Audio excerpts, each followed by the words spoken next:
जर मेन्स्ट्रुअल सायकलमध्ये तुम्हाला चिडचिड होती, हेडेक होतंय, डिझीनेस, फेंटनेस होतंय आणि पोट खूप दुखतंय तुमचं, ब्लिडिंग इथं क्लॉटेड असतं किंवा खूप स्कॅन्टी ब्लिडिंग, कमी ब्लिडिंग असतं आणि मंथली रेग्युलर पिरियड येत नाहीत, अशांना प्री मेन्स्ट्रुअल सिंड्रोम किंवा मेन्स्ट्रुअल सिंड्रोम असं म्हणतो आपण.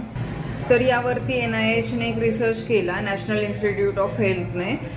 300 मुलींच्या सॅम्पल साईजपैकी 150 मुलींना दररोज 2.5 ते 3 लिटर पाणी प्यायला सांगितलं आणि 150 मुलींना असं काही रेस्ट्रिक्शन दिलं नाही.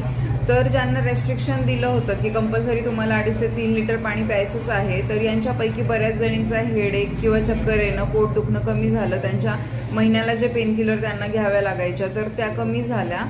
जर इतक्या छोट्या गोष्टीने म्हणजे दिवसाचं जर तुम्ही वॉटर इनटेक वाढवलंय आणि त्याने जर तुमच्या प्रत्येक महिन्याच्या तक्रारी जर बंद होत असतील तर काय हरकत आहे. जर आपल्याला निसर्गाने एवढं स्वस्त असं पाणी दिलेलं आहे की ज्याला आपल्याला एक्स्ट्रा पैसे वगैरे खर्च करायची गरज नाहीये, जर तेच पाणी तुम्ही 2 ते 2.5 लिटरपर्यंत वाढवलं, डिहायड्रेशन जे आपण म्हणतो तर ते थोडंफार शरीरातलं कमी केलं, तर बऱ्यापैकी फरक पडत असेल तर हरकत काय आहे.